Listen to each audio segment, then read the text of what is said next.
Good morning to you. You.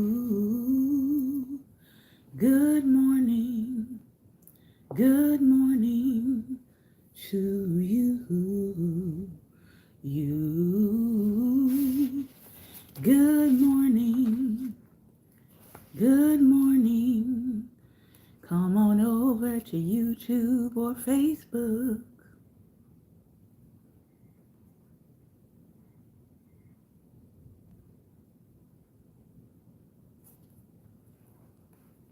All right. Getting myself set up here. Thank you all for your patience. Testing out a new setup here. So thank you for your patience with me today. All right, let's see how that goes. Good morning to you. Good morning. Good morning to you. Good morning. Good morning to you. Good morning, and welcome to Black Table Talk, Daring Dialogues. I hope that you are having a great and wonderful day. I am your host, Shantae Charles. I am broadcasting YouTube as well as here on Facebook simultaneously, as well as our podcast, Daring Dialogues, which you can find on Anchor, Spotify, Google Play, under the podcast title Daring Dialogue. So anything that we record here on Facebook is also being recorded on our podcast so that we have another way to disseminate what it is that we are sharing. We do not want to rely fully on social media platforms because we know how fickle they can sometimes be. We are picking up our reading, Black Women, Black Love, America's War on African American Marriage. And I would probably say out of the books that we have been reading this season, this is probably one of the most relevant to the times in which we are living in. Also, I want to say Happy Indigenous Heritage Month to those of you who are out here who are Indigenous, you're like me, you are Black and Indigenous, and so you celebrate your Blackness and you celebrate your Indigenousness at the same time. So many of us who are Indigenous will not be celebrating pilgrims and colonizers on Thursday. We will be simply breaking bread with our families, giving thanks for life, giving thanks for health, giving thanks for strength, giving thanks for our ancestors who have allowed us to be and get this far in life, and being just very, very thankful of those people. So, also good morning to those of you who are coming in. And I find that this topic is very relevant because apparently there is yet another colonizer who wants to have conversations about who they think Black people are, or who they think Black women are, and what we want and what we can and cannot do. That has gone viral on TikTok recently. I will not dignify you with the name of the person, but I would like to say hats off to all of the Black men that came and got the colonizer together.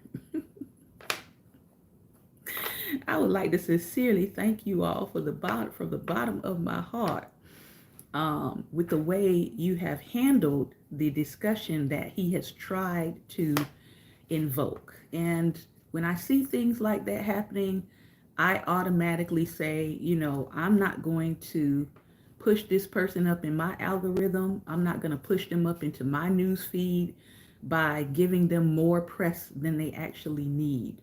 A white male trying to tell a black woman about who she is and what she is and what she needs to be doing is, it's giving colonizer, right? And those days are over. So yeah, I'm like, this person's opinion is kind of irrelevant as far as I'm concerned.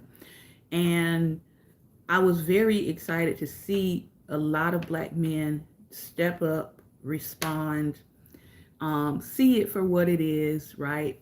A Willie Lynch sort of tactic of trying to pit black men against black women, and really just address it and say, hey, you don't need to say anything about black women and who they are and all of that, especially if you don't have any black friends and you're not married to a black woman. So, that being said, let's get into a black woman writing about black women and black love from the historical standpoint. And we have made it all the way to chapter 5. Now, we are going to be taking a station break after this week. So we will be back December 1st, but it'll be that first Tuesday in December. Hopefully, we'll be back here on this platform. So we are breaking open chapter 5. And this chapter is the question, will black women ever have it all? Now that we have talked about the things that have come up against black women and black love, now that we've talked about racial slavery and America's roots of forbidden black love, now that we've talked about the slow violence of white America's reign of terror through things like lynching, now that we've talked about love and welfare and how there's been a struggle to preserve poor black families and the ways in which the welfare system has undermined black family. Now that we've talked about black love in captivity, mass incarceration, and the depletion of the African American marriage market. Now that we have talked about all of those things, and if you've missed those conversations, all you have to do is go to my videos and you'll see those previous conversations.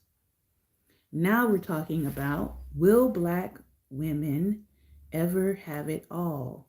And this is the last chapter of her book, but it is quite lengthy. So we're going to be in here for a bit. Michelle Obama, subtopic, Michelle Obama, Karis Rogers, and African American shifting landscapes of love. Now, I don't know if you all saw it. I think I might have posted it on Black Table Talk. I'm not sure. I think I did, where Michelle Obama sort of is having this talk. She's at some sort of, open forum type deal. And she's being interviewed and she's having a conversation about Barack Obama and her early days and the sacrifices and things that she needed to make in order for her marriage to be successful. She talked about how, marriage is not a 50-50 thing, that sometimes it's 80-20, sometimes it's 70-30. And so you have to, I like to say, you don't necessarily look for balance in marriage as much as you are looking for harmony in marriage. A lot of times people say, well, I just want a life that is balanced. I'm like, no, I want a life that is in harmony with what I need at the time, because 80-20 may not seem like balance for someone, but it may be harmony for what you need in that particular season of your life. So let's see what the writer here has to say about this question of, will black women ever have it all? Every once in a while, one of my besties sends me articles featuring elderly African American couples whose 50-plus year marriages have withstood America's legacy of forbidden black love. As the cultural and linguistic anthropologist who taught the session Observing Black Love in the inaugural 2004 iteration of my course, Dr. Brown is well poised to notice the resilience and longevity of black love in a nation designed to destroy it. Set against the painful history examined throughout this book, the stories framing each couple's deeply rooted relationship are simple and inspiring. Studying their lives affirms the conviction that love conquers all, because for all of the stories we have seen thus far of Black love denied or destroyed, these centenarian stories demonstrate that enchanted Black couples can defy the odds, sometimes for many years.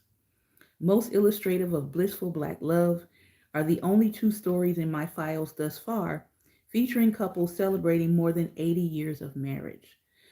98-year-old Vary and her 104-year-old husband Lawrence Player of Benton, Louisiana, had celebrated 83 years of marriage by Valentine's Day on 2018. During a 2015 interview, the happy couple claimed they had never had a fight in 80 years. The Players' lineage extends across 9 children, 37 grandchildren, 58 great-grandchildren, and 5 great-great-grandchildren. Another happy centenarian couple doesn't lay claim to a prodigious family tree, but Willie Williams and her husband Daniel, both 100 and 103 years old respectively, are proud parents of 1 daughter and 1 granddaughter. Explaining the secret behind her marriage's longevity, Willie said, "She and Daniel have never been the type that will fuss and fight. We just find funny things to talk about." Lawrence Player said something similar about his marriage to Vary. "I treat her nice and she treats me nice. We've had a good life together." The Players and the Williamses' unions are sources of unadulterated love, a fortress in the face of America's war on African American marriage. Now, what I can tell you about my own experiences in my own lineage is that I have varying degrees of experiencing and seeing relationships play out in my family history. I have family members that, are married over 60 years. I have family members that are married within the 35 to 40 year range. And then I have family members like myself that have been married for over 20 years. So for me, right, I know people talk about experience and anecdotal evidence, but for me, I've had the experience of seeing several generations of Black women and Black men be married, love each other, care for each other, be concerned about each other, and not have this idea of, oh, they were miserable inside of their marriage, because that tends to be the narrative that is going around now is, well, grandma only stayed with grandpa or your auntie only stayed with your uncle because they had no other choice and they were just so miserable and unhappy. That may be the case for some people, but the majority, that is not the case. And so I really want us to pay attention to the stories and the narratives that we believe about us as a culture and as a people that has been pushed forward. When if you are looking around in your own life and you're actually examining the relationships that you've come into contact with, you're actually examining your family relationships and your family history, you'll see that we are not a monolith, okay? My parents never married, but that did not give me a clouded view to say, oh, marriage is not for me or marriage is a horrible thing. I have been thankfully happily married for 22 years this year, and I'm excited about it and I'm very thankful. And so I can tell you that, yes, you can come from a background where you might not have had the ideal model of a family growing up, but that doesn't have to be your story. You can write a new origin story for your own life and for your own self. You just have to be willing to do the work, to engage in the things that are going to make for a healthy family life for you. And no one can really tell you what that healthy partnership looks like. You are the determinant of that, you and the person that you are in that relationship with. Back to the reading. Both couples have lived through virtually all of the racist horrors and abuses described in every chapter of this book, except those of enslavement. While they did not witness Reconstruction, they were born in the middle of the Reign of Terror. Their successful marriages offer flesh and bone examples of the rewards of Black love. They are the canvas upon which many Black Americans have painted their admiration and aspiration for the quality of everlasting love. Acknowledging Black couples whose love has triumphed over decades of marriage is important in a discussion such as this because it is easy to forget the sterling examples of resilient Black love within our midst. Another higher profile example of Black love actually unfolded before the eyes of the nation during Barack Obama's two presidential campaigns and terms of service as the 44th President of the United States. The incessant media coverage of the Obama's romantic bond caught the attention of many Americans.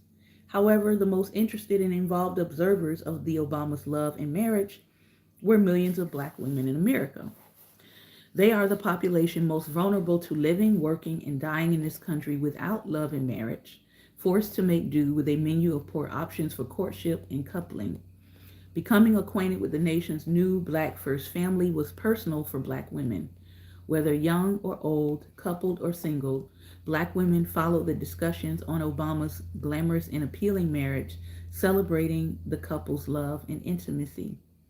But Michelle, in her own right, was particularly irresistible to African American women. Many took her for a real live Claire Huxtable on steroids. Michelle's public career, even as the wife of a Black presidential candidate turned president, seemed impossible in the United States of America. If ever there was a time in this nation's history when a majority of Black women likely pondered the modern woman's question whether they could actually have it all, it happened during her tenure as a Black presidential candidate's wife and the nation's subsequent First Lady. As one professionally successful single Black woman who sometimes think of the Obamas in assessing her own romantic history put it, what's so different about Michelle compared to a lot of these other women who are not married, including myself? Did she just happen to be at the right law firm at the right time? Is it just a luck of the draw? Her elite legal career and celebrated marriage gave some Black women at least a glimmer of hope that they might one day have it all. However, her admittedly rare public and personal success conveys something else as well. The idea that highly accomplished Black women in the public eye need no longer pass the implicit brown paper bag test. Gone perhaps are the days when Black women with skins shades darker than a brown paper bag found themselves barred at the doors of American opportunity. America's project of forbidden Black love, it would seem, has finally met an equal match in the marital assets of the nation's first Black First Lady. Vanessa Williams said it well in her article, Dark and Lovely, Michelle. After giving President Obama props for marrying a woman of dark complexion, she told no lies in declaring, quote, a lot of Black women fell for Obama the moment they saw his wife, because sisters who look like Michelle seldom become cultural icons, aesthetic trendsetters, a proxy for all American women. Still, rather than an anchor of promise, Michelle's good fortune is at best an inspirational sign for Black women in search of romance and marriage. Sadly, as inspiring as her public profile and healthy marriage may be, Black love is still far from flourishing in America. Black women not only confront a shortage of Black men, but also wrestle with internalized and interpersonal color consciousness, legacies of poverty, patriarchal marriage stereotypes, tropes that render them undesirable or hypersexual or difficult or intimidating. Attentive to both Black women's and men's perspectives on love and marriage, including interracial relationships, the final sections of this book explores these obstacles to flourishing of Black women and Black families, identifying areas of focus requiring immediate consideration in any program aimed at curtailing forbidden Black love, and outlining policy recommendations and strategies that build on resilient features of Black kinship and family formation, as well as resourceful insights from Black scholars, public figures, and influencers. So we are going to dig into the color complex. Color matters. With Michelle Obama ranking among the most influential Black women across the globe, Her barrier breakthroughs have been celebrated on a world stage. Yet, for all the love she exudes and attracts, she has had her share of detractors. Many are white citizens from her natal land who have bemoaned her accomplishments and First Lady status. Michelle has spoken candidly about the insults, reminding America that after number 45's presidential victory, Pamela Ramsey Taylor, a white West Virginia county worker at the time, welcomed the change of power with her assessment that Melania Trump embodied beauty, class, and dignity that Michelle Obama, a quote-unquote ape fronting as a first lady, could never display. Now, I remember when that happened, and I also remember that woman's subsequent firing for that statement. From where I stand, it's no accident that this remark targeted a dark-skinned black woman. The white imagination has been conditioned to make effortless associations between dark-skinned black people and animals. Even though Michelle broke through the color barrier that sometimes poisons black men's minds, she still had a steep hill to climb to win widespread support for her presence in the White House. And black women, especially those with dark skin shades, have a steep hill to climb yet before reaching the marriage altar that she was able to reach. Colorism and phenotypic stratification remains a persistent discriminating factor among African Americans, not to mention other Americans, and has a great deal of power over the black marriage market. The research of Derek Hamilton, Arthur Goldsmith, and William Darity reveals how treacherous the incline from singlehood to marriage actually is, especially for dark-skinned, melanated black women. In their study of 1,579 black females between the ages of 16 and 29, 55% of light-skinned black females had been married, but only 30% of those with medium skin shade and 23% of dark-skinned women had ever been married. In addition, within the sample, 28% of light-skinned black women have a child under the age of 18 but have never been married, whereas 18 and 35% of medium and dark-skinned black women have such a child and have never been married. Even after controlling for demographic and socioeconomic variables among black women, there was roughly a 15% higher chance of ever being married, associated with having lighter as opposed to medium and darker skin. Unsurprisingly, the penalty attached to dark-skinned women becomes more pronounced with higher status. Related studies show corroborating results, and sociologist Margaret Hunter underscores the price that women with darker melanated tones pay for their phenotypic inheritance. Black women in general marry less than other races, but darker-skinned black women even less, she explains, marry men of lower social status than the lighter-skinned black women. Social and digital media have provided numerous venues for black women to fill out these statistics with observable trends, harrowing accounts of rejection or exclusion. One writer, Dream McClinton, wraps her own flesh around these statistics in a candid article describing her dating experiences and those of her friends who share dark brown skin tones. McClinton confesses to establishing a dating profile online because as a woman with deep mahogany skin, men don't talk to me any other way. Confirming results of the often cited 2014 OkCupid study, Jasmine Turner of the Chicago dating enterprise Black Match Made has noticed that black men will say complexion doesn't matter, but they might give the lighter complected woman who is very comparable a chance when they wouldn't give the darker skinned woman one. McClinton thickens Turner's composite black male profile with one anecdote after another, black men keeping her in all demonstrations of affection out of public view. A black man telling his dark-skinned girlfriend that he wants a white family, and even an unattractive one with the same dark brown hue as hers who wrote on his dating profile, "I only date light-skinned women."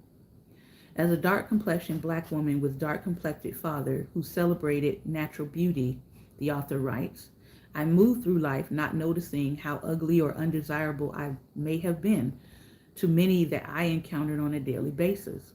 Yet I was not entirely shielded from colorism and phenotypic stratification. I felt and have felt the weight of CPS when navigating our nation's anti-Black social world premised upon aesthetic perceptions of what is phenotypically valuable and invaluable, safe and dangerous, beneficent and malevolent, and so forth. Though I knew about the psychology of beauty and desire in Black communities, which situates light-complected Black women as ideally beautiful and desirable relative, I couldn't help but be shocked after reading study after study and personal story after personal story and online post after online post that reinforced the Black community's standard stratification of beauty by hues, ranging from the lowest, darkest stratum to the highest, lightest stratum. Perhaps this is why a dark-complected National Football League athlete, Jaleel Ade, and his white fiancée, Lindsey Nelson, shared a intimate digital recorded toast with a group of friends shouting one after another, "Cheers to more light-skinned kids." Now, I also saw this video when it came out on social media, and I was like, what? The February 2019 recording lasts only about 10 seconds, but the person holding the camera, purportedly Nelson, does scan the guests around the table. Of the 4 Black men within view, 3 of them are darker than or as dark as Ade. Although it's unclear whether he first proposed the toast or if he joined the echo chamber of voices that repeated it, excuse me, Ade certainly raised his glass with his left hand while holding his light-skinned kid with his right arm. The video went viral. Black women and even Black men have rebuked this NFL player and his posse with anger and sadness for what the scene suggests about Black self-hatred and the disdain for Black women that far too many Black men like him harbor. The Black men seated around the celebration table are exactly the type that Dream McClinton's dark-complected friend had in mind when she described how determined some Black men were to acquire a seat at precisely those kinds of tables. Sometimes, she said, I can kind of feel their eyes sliding as they go to the girl next to me or even the fairer skin type. It was the sheer accumulation of these kinds of insults, devaluations, and dismissals of Black women, especially dark-skinned women, that propelled some Black women activists to withdraw support from a high-profile campaign protesting the fatal police shooting of Stephon Clark. On March 18, 2018, the 22-year-old father of 2 was executed by Sacramento, California police, who fired 20 shots in his direction, 7 of which penetrated his body, mostly from behind, and several after he had fallen to his knees or flat on the ground behind his grandmother's house. This was another high-profile case that I remember as well. Clark, in the weeks after his tragic death, news circulated that the same Black male casualty of over-policing and racial profiling Black women had pounded the pavement to honor, had posted disparaging remarks online about them as early as 2015. To make matters worse, Clark shared his views with his non-Black girlfriend, who also posted insulting comments about Black women as well. Clark's unsavory tweets provoked a much-needed conversation in the Black public square concerning the price Black women activists pay for Black solidarity with men who don't respect or value them while they are living. Among Clark's most egregious comments were his response to the assertion that Black is beautiful. Clark seemingly disagreed, writing, "Black bees, I don't want nothing Black but an Xbox. Dark bees bring dark days." He also posted, "I don't want no Black baby. I'm already Black. I don't need no Black baby." And he seemed boastful when he wrote, "Got an exotic bee. You would think I'm racist. If you're wondering why I wanted my son to be mixed with Asian, they're 2 steps ahead." The response to his misogynoir has been mixed, but one person wrote with arguably righteous discontent, "Black women, here is what Stephon Clark thought about you.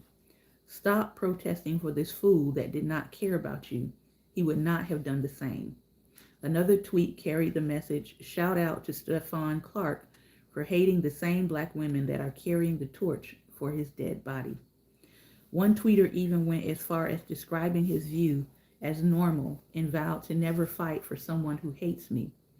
She also predicted that black women will back out of his individual case of police brutality, and while some did, others such as Danielle Young displayed empathy for Clark. Young urges her viewers to remember that he was 19 years old when he posted a number of his misogynoir comments, and that the struggle for racial justice and human dignity is larger and more important than his singular missteps and ignorance. We should probably stop painting all black men with the same brush. The Clark and Ade incidents illustrate the deep contempt for blackness and black women, especially dark-skinned ones, in black culture and black consciousness more than 150 years after racial slavery was abolished in this country. This sort of anti-blackness continues to linger within our community. The brutality and violated bloodlines at the root of America's inveterate fascination with white people and disdain for blackness and black people set the stage for the bold displays of colorism and phenotypic stratification and misogynoir we see not only in the Clark and Ade incidences, but also in occurrences across the nation today. I take no delight in citing hurtful and harmful episodes and have no interest in further lambasting black men responsible for them. I would simply argue that, as these examples illustrate, colorism and phenotypic stratification is not a thing of the past, though it should be. It remains operative in the 21st century in black communities, affecting some of our most important decisions in life. Our diverse black cultures, northern, southern, national, transnational, international, and harbor and bequeath across generations Euro-colonial ideologies that reinforce misogynoir and colorism. Encouraging black women to inhabit an empathetic rather than dismissive stance toward Clark, author, activist, and blogger Hannah Drake reminds audiences that Clark is no anomaly in the black community. Rather, he is one of the products of a nation that has told him everything black is wrong and everything not black is right. And perhaps at 22, he had not gotten past the self-hate that so many of us must learn to overcome as we mature and step into the fullness and greatness of being black. Unless you have had the love, the care, the knowledge, the adults in your life who were pouring into you at an early age, knowledge of self, love of your history, love of your culture, love, love, love, love, love. This is true. There are people, even as adults, who are still overcoming the brainwashing of self-hatred and internalized racism. So I understand where she's coming from.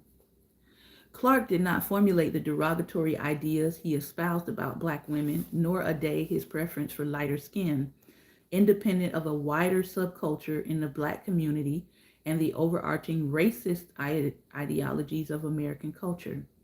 Across class differences, the black community's quotidian conversations and cultural conventions demonstrate that black people have not escaped the ghosts of Thomas Jefferson, Archibald Gaines, Robert Newsom, James Henry Hammond, and other countless white slaveholders who were also the architects of these phenotypes, of these misogynoir tropes. As painful as it is to accept these isms, infuse black cultural and aesthetic perceptions of black women, and dark-skinned black women are the most punished, especially in the arena of love and marriage. This claim is borne out not just by anecdotal evidence. Perhaps the largest study conducted on dating preferences in recent years indicates that black women are the least likely to be selected for dates by men of any racial or ethnic background at online dating sites. OkCupid collected the study's data in 2014, and for the data showing ratings of women by men on dating sites, based on their profile matches, we should be able to predict from whom the men would select for dates. Messaging and response rates show, however, that racial biases can weigh heavily on people's attraction. Now, on the other hand, in fitting with the data and the stereotypes that we know about hypersexualizing Black women, recent data as early as this year came out about, I think it was the site Pornhub, about what is the most searched things on that site, which is in fitting with hypersexuality. And one of the most searched things on that site was large Black women. So yeah, that also fits in with the stereotype that Black women are often stereotyped as hypersexual and only fit for certain uses. With all the buzz in the air about Black men's insatiable appetite for the opposite, it might be shocking to some that the study's results indicate that Black men actually place a discount on white women and a premium on women of color when seeking online dates. However, the premiums placed on Latina and Asian women are twice as high as the premium placed on Black women. When looking at other men's ratings, Black women are more deeply discounted by Latino, white, and Asian men. The data looks quite different when examining women's ratings of men, as something very striking appears in the racial configurations of women's dating preferences. Black women as a group prefer their race only.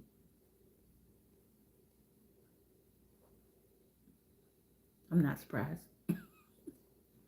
While Latina, white, and Asian women prefer their race and white men.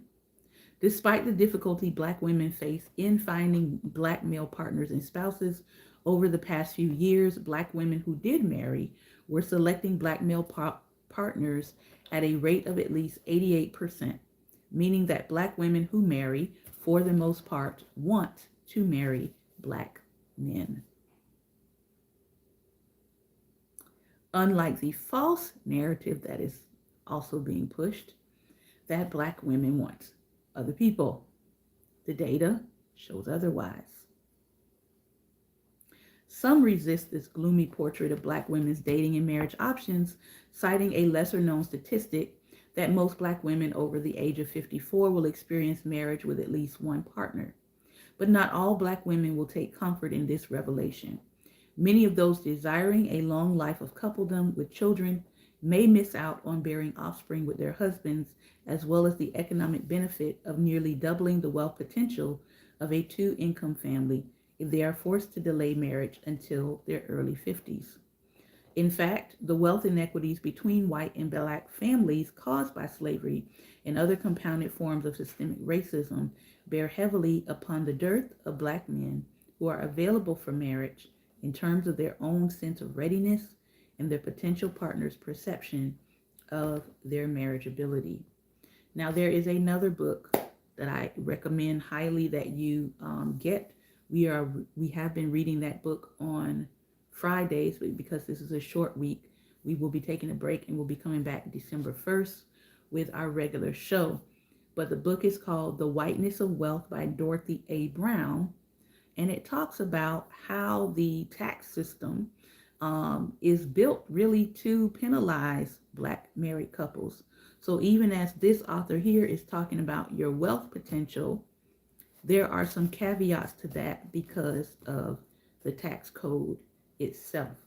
And she delves into how to get the most out of the tax code so that it's not kicking your Black family in its behind. I highly recommend that you get that book before tax season and read through it. So this is what I wanted to share today. We just looked at the issue of colorism. Is colorism an issue in our community? It absolutely is. Is it something that our community can work through, that we don't necessarily need we don't need white voices talking in our ear about how we should handle this particular issue? Absolutely. Should we be having this conversation about where did this idea come from? What has made you decide that some Black women are more worthy than others based on their skin tone or based on their phenotype? Should we be having this conversation in our community? We absolutely should. Do I think that all Black women are absolutely beautiful? I absolutely do. Do I think that all Black men are absolutely beautiful? I absolutely do. I love us in every shade. Every shade. Um, like I said, I've been married for over 20 years, and when I turn off the light, I can't see my husband in the dark. So it's the melanated man for me. It's always going to be that. Um, I love my Black brothers. I have 5 brothers, and yeah, so that's where I am in terms of do I love Black men? I absolutely do. Do I have incredible Black brothers? I absolutely do. Do I have incredible Black uncles? I absolutely do. Do I support Black men in their pursuit of Black marriage with Black women? I absolutely do. So you got any question about that? That's where I am. I'm going to turn it over now. If you would like to come in and respond to the reading, anything that we have read today about this subject, feel free to click on the camera. If you're going to come on camera to speak, I just ask that you refrain from any profanity. We do not use profanity in our discussions, and we do not use any racial slurs towards one another.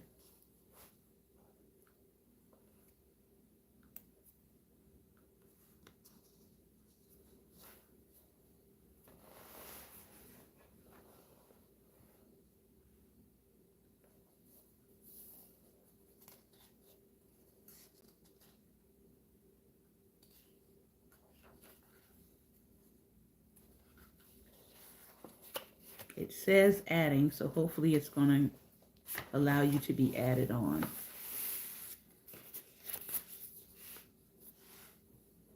I'm not sure why it's taking so long.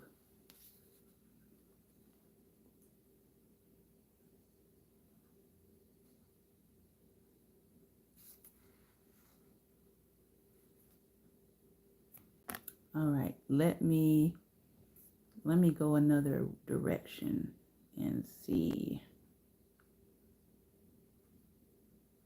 if that'll work.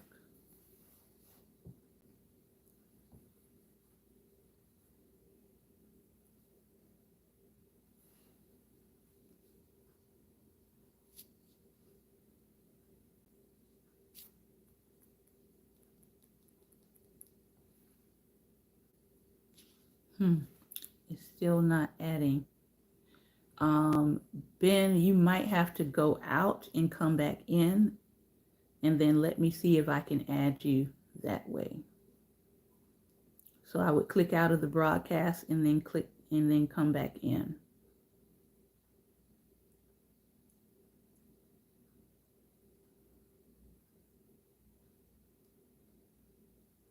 Try to click out of the broadcast and then come back in.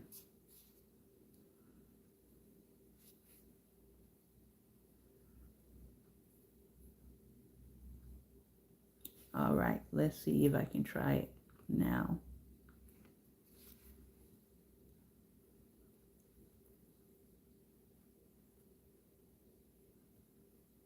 It says adding.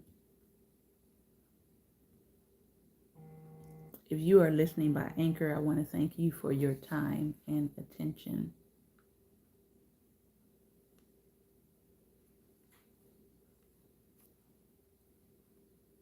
We are trying to get our discussion part added in here, but it seems to be giving us an issue.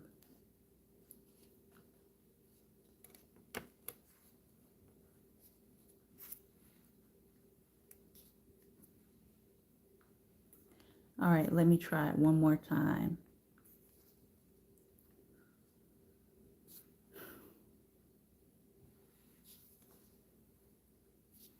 This thing called social media is not yet perfected, guys.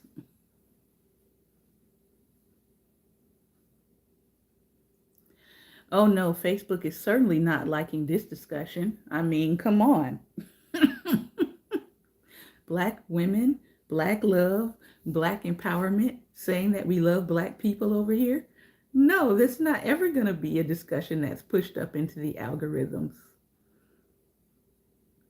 So on my end, Ben, it is saying adding, but it's not, apparently it's not allowing you to come in to speak.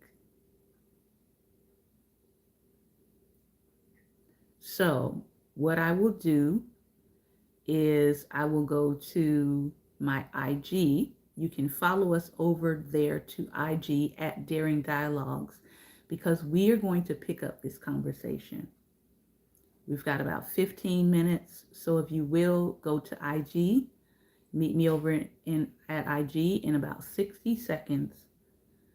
The IG is Daring Dialogues. We are going to continue this discussion over there. Thank you for those of you all who have been on this platform and also on my YouTube who have been watching.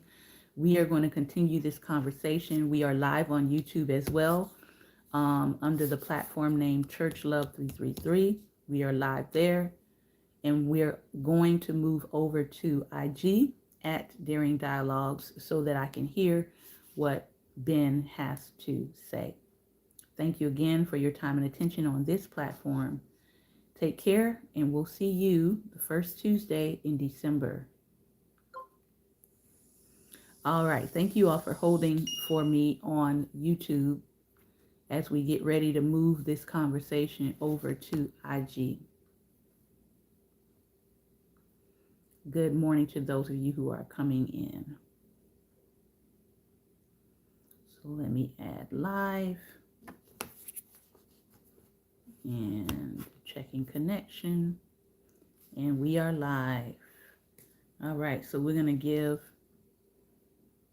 Pastor Ben a moment to hop on over here. If you have been listening by Anchor, I want to thank you for your time and attention. It has been a pleasure reading with you. We will be back one more day this week on Wednesday at 11 a.m. Eastern Standard Time, and then we'll be taking a break until December 1st, where we will return with our regularly scheduled broadcast. Again, I want to thank you for your time and attention.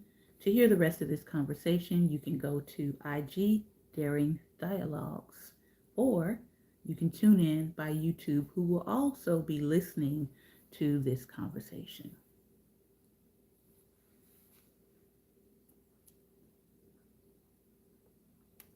All right, let's see if we can get Pastor Ben on.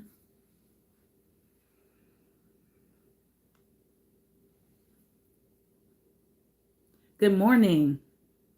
Good morning. I got one question. I got a discussion, but I got one question.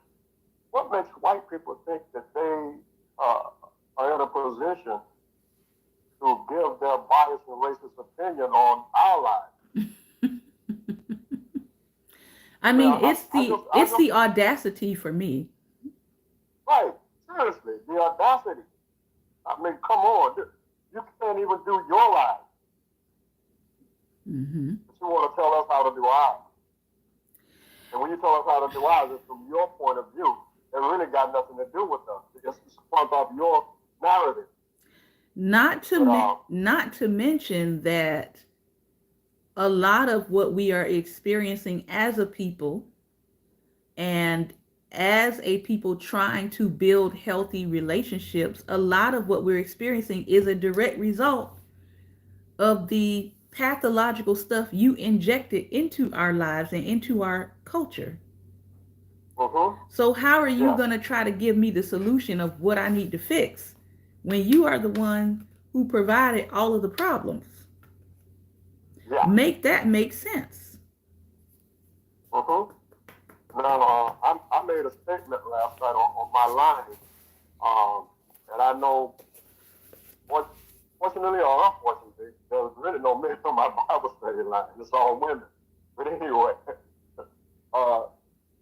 many men ago, I'm going to get some kickback from this, but I made this statement that black women are the most powerful beings on this planet. I mean, I don't know how you would And get any kickback from that. Just even with genetics, we are the mother of all living. yes, yes, but some people they operate in ignorance, They operate in what? and a ignorant and a Yes. chauvinistic point of view. Yes. Agreed. Yes. But yeah, me myself personally, I never had a problem with dark skinned women. Never. Matter of fact, my greatest relationship, 7 years, and God took her home, a dark skinned woman. See, my relationship, marriage or relationship with lighter skinned women, and not saying it's all lighter skinned women, because I did have some pretty good relationships with some lighter skinned women. But for the most part, uh, they were there were problematic, there were problems in the relationship, and a lot of it had to do with the difference in our skin tone. So, My like I said, well, let me put it this way. Maybe I should use the word female and not women, because there is a difference. Yeah, I heard Uh, somebody having a discussion about that. That's why I was trying to stay away from the word just female because, as one scientist said, any species can be a female, but it's the human that is a woman. So, mm-hmm. yeah. Yeah, well, but but so me myself, I know where this thing comes from. Because I've known black guys, dark and lighter skin, that would call it beautiful dark skinned woman ugly simply because of the color of her skin. Yeah, I mean, I witnessed some of that growing up, and I could never understand that. Like, this person looks beautiful. What is the problem with their skin color? Like, I grew up hearing, all kinds of names about Mm-hmm. black skin. And I often tell people, um, because black people, we can produce so many shades, right? With Mm-hmm. our melanin, Mm-hmm. depending on what household you grew up in, you could have been the lightest person or you could have been the darkest person. I know for myself, I always thought I was dark skinned or at least brown skinned Mm-hmm. until I have been disabused of that notion. I'm like, no, I've always seen myself as caramel and chocolate. And they were like, no, ma'am, you're not. And I was like, what do you mean I'm not? But I had a sibling that I grew up with that was, darker than me. So I thought I was in the middle. And then I have a my sister is like very, very, very, very pale, almost very white presenting, and she has red hair. So for Mm-hmm. me, standing next to her, I thought I was chocolate. I thought I was chocolate my whole life. Mm-hmm. So I had to have I had to have a reframe because people would get angry with me because they were like, you're light skinned. And I'm like, no, I'm not. Not compared to in the family I grew up in. I'm not. Mm-hmm.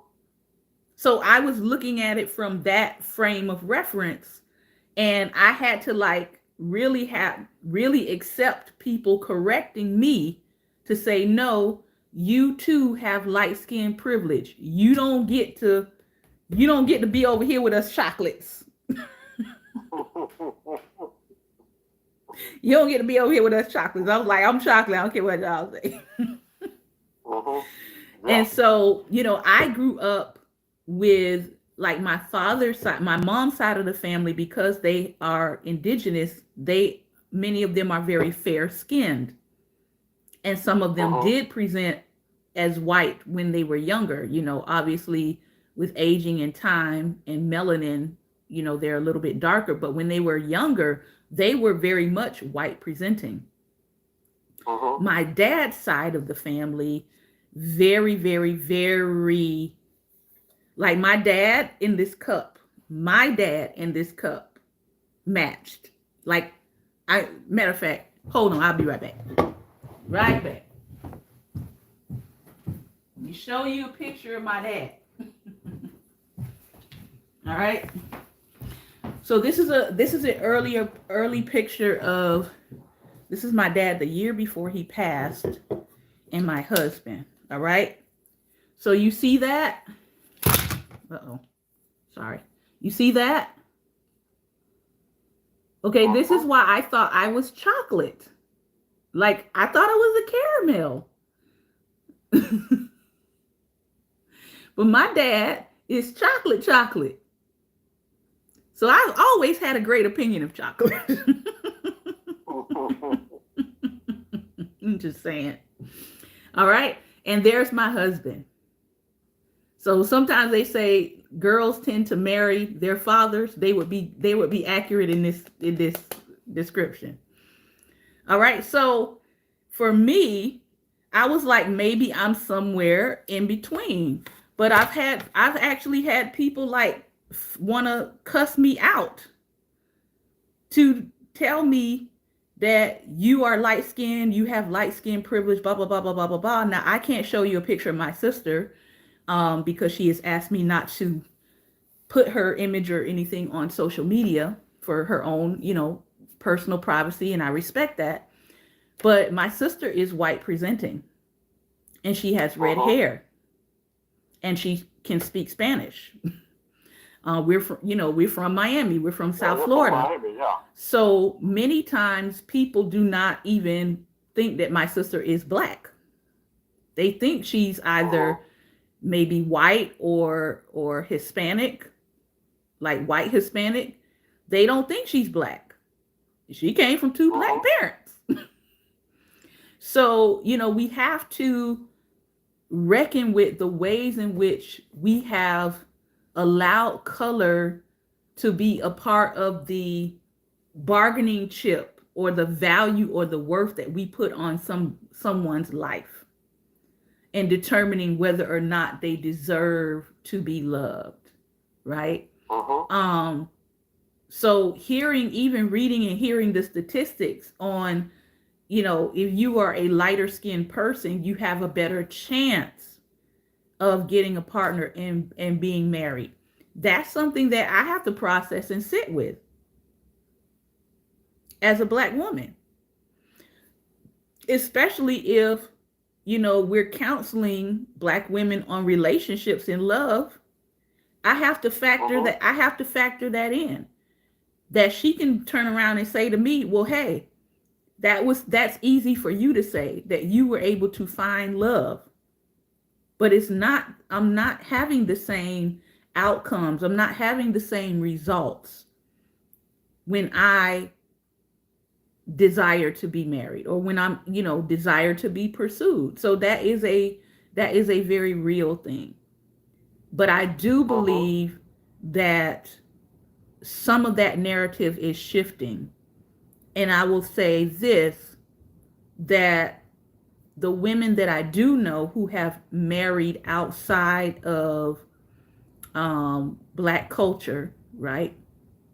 The ones who have married white men, they've either known those white men like since childhood, or like middle school, or like high school, and they have, sort of a history with them where that person, they have an understanding of who they're marrying. It's not a fetishizing of them as a Black woman, which is important, because you don't want somebody just marrying you just because they fetishize your color. So they have had long-standing relationships with those men, and all of them are darker than me. So that is one thing that I do notice is, my darker skinned sisters who are choosing to marry outside of our culture. Part of it could be the whole colorism thing.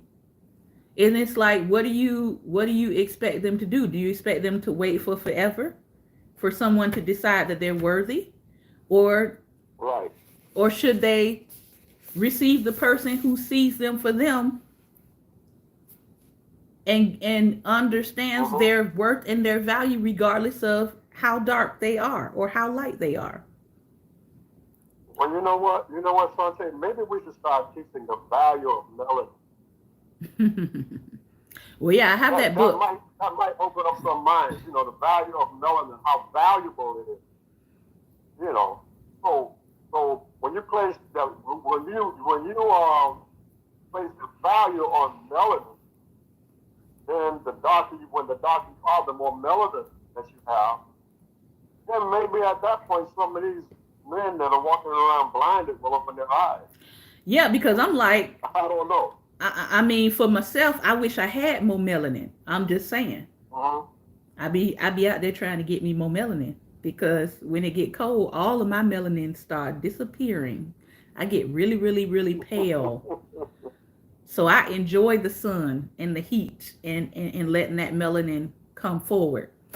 But yeah, and again, it's like if you understand the value of even your children having more melanin, the scientists will tell you the earth right now is not being kind to less melanated people. Their main concern is how are we going to survive because the sun is not kissing them, the sun is burning them.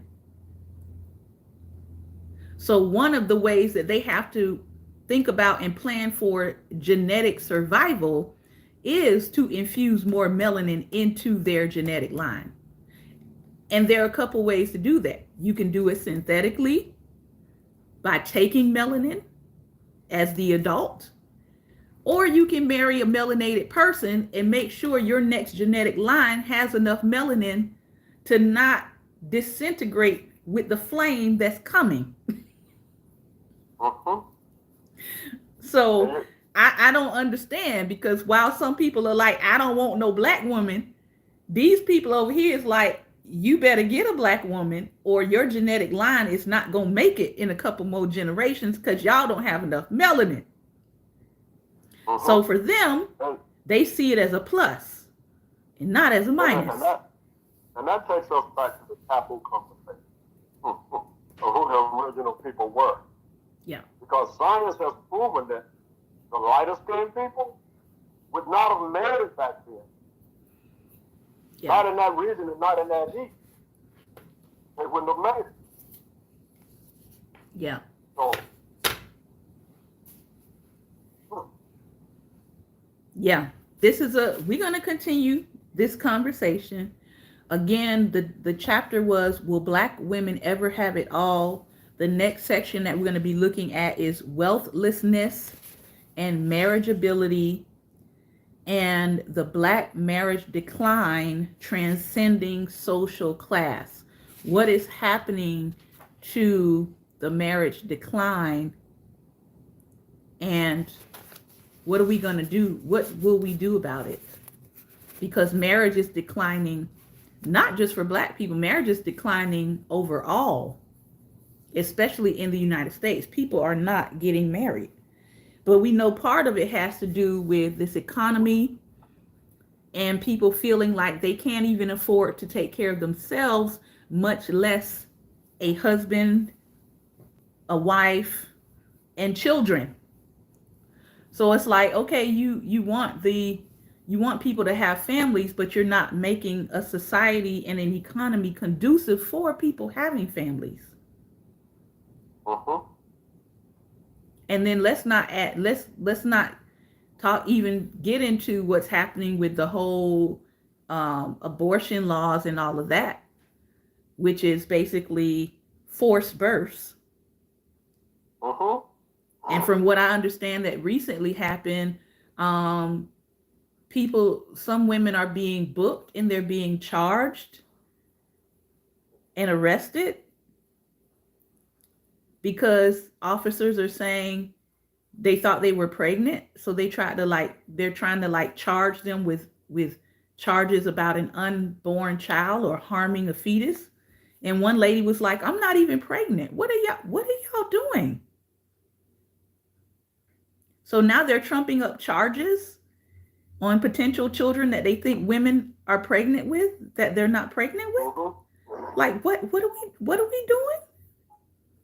What are we doing? These unintended consequences of these laws that are being put out. So that's a whole other conversation. But sounds like to me that could be a great lawsuit. yeah, I think so. From the case that I saw, they held her and they detained her, and then they saw that she was not pregnant, even though they had charged her with like harming a fetus or something like that.